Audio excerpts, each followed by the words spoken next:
Assalamualaikum warahmatullahi wabarakatuh. Apa kabar mahasiswa sekalian? Berjumpa dengan saya Ibu Rima. Kali ini kita akan belajar terkait dengan jenis-jenis relasi. Nah, ada apa aja jenis-jenis relasi itu?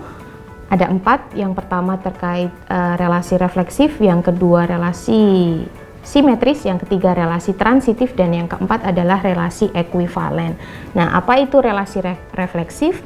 Misalkan S adalah suatu himpunan yang tidak kosong dan R adalah suatu relasi dalam S, maka relasi R disebut relasi refleksif jika untuk setiap A elemen dari S, maka A, A itu merupakan elemen dari R. Nah, contohnya apa? Contohnya adalah, misalkan B adalah himpunan semua bilangan bulat dan relasi R dalam B didefinisikan oleh sama dengan, maka relasi R dalam B merupakan relasi refleksif. Coba kita ambil contoh. Tadi B merupakan himpunan semua bilangan bulat. Ada apa aja nih elemen dalam himpunan bilangan bulat? Misalnya ada 0, maka 0 akan sama dengan 0. Atau 0 berelasi dengan 0. Karena tadi kan definisi relasinya didefinisikan oleh sama dengan ya, maka 0 sama dengan 0, 1 sama dengan 1, 2 sama dengan 2. Apakah itu semua berlaku untuk himpunan bilangan bulat? Ketika iya, maka suatu relasi ya kan di dalam himpunan bilangan bulat merupakan suatu refleksif yang didefinisikan oleh sama dengan. Yang kedua adalah relasi simetris. Misalkan S adalah suatu himpunan yang tidak kosong dan R adalah suatu relasi dalam S. Relasi R disebut relasi simetris dalam S jika dan hanya jika untuk setiap A, B anggota dari S, maka kalau A, B itu anggota dari R, maka B, A itu anggota dari R. Nah, contohnya apa? Relasi simetris ini kita kenal sebagai kebalikannya gitu ya. Misalkan adalah P adalah himpunan semua garis lurus dalam bidang Euclid dan T adalah suatu relasi dalam P yang didefinisikan oleh tegak lurus pada, maka T merupakan suatu relasi simetris. Kalau kita ambil misalnya ada garis L dan juga garis M, ketika L tegak lurus dengan M, maka M tegak lurus dengan L. Nah, ketika berlaku kebalikannya seperti itu dan itu berlaku untuk setiap elemen di dalam himpunan bilangan P atau himpunan semua garis lurus dalam bidang Euclid, maka relasi T yang didefinisikan oleh tegak lurus tadi merupakan relasi simetris.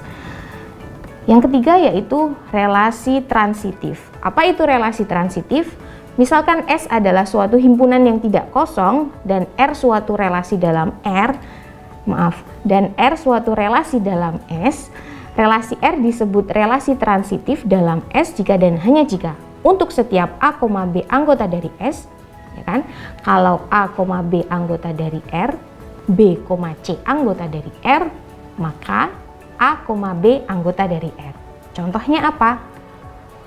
Contohnya, B adalah himpunan bilangan bulat. B adalah himpunan semua bilangan bulat. Kemudian R adalah suatu relasi yang didefinisikan oleh kurang dari, maka R merupakan relasi dalam B, ya kan?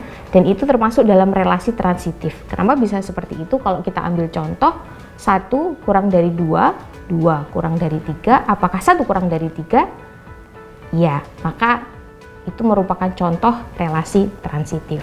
Nah, kita ambil untuk anggota himpunan yang lain. Ketika 2 kurang dari 3, 3 kurang dari 4, apakah 2 kurang dari 4? Ketika iya, berarti itu relasi transitif. Tapi kita harus ambil semua anggota dalam himpunan bilangan bulat ya, karena tadi dalam definisi kan untuk setiap A, B anggota dari B atau B himpunan bilangan bulat itu.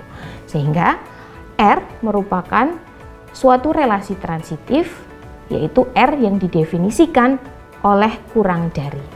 R merupakan relasi transitif dalam B ya.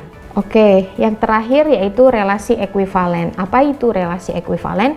Suatu relasi R dalam himpunan S yang sekaligus merupakan relasi refleksif, simetris, dan transitif merupakan relasi ekuivalen. Contohnya, misalkan S adalah himpunan segitiga pada bidang Euclid, maka relasi sebangun dengan merupakan relasi ekuivalen dalam S. Kenapa bisa kita identifikasi? Yang pertama, dari apakah relasi sebangun yang didefinisikan oleh sebangun dengan merupakan relasi refleksif, ya kan? Kalau ada segitiga ABC, apakah sebangun dengan ABC? Nah, segitiga ABC pasti akan sebangun dengan dirinya sendiri, maka merupakan relasi refleksif. Kalau ada segitiga, kemudian yang kedua ya, kalau ada segitiga ABC sebangun dengan segitiga DEF, apakah segitiga DEF akan sebangun juga dengan segitiga ABC? Ketika iya, maka berlakulah relasi simetris. Nah, yang ketiga, kalau ABC sebangun dengan DEF, kemudian DEF sebangun dengan GHI, apakah ABC akan sebangun dengan GHI? Ketika iya, maka itu berlaku relasi transitif. Nah, untuk setiap himpunan segitiga pada bidang Euclid akan berlaku ketiganya. Nah, untuk setiap, yaitu relasi refleksif, relasi simetris, dan juga relasi transitif. Maka relasi yang didefinisikan oleh sebangun dengan dalam himpunan segitiga pada bidang Euclid merupakan relasi ekuivalen.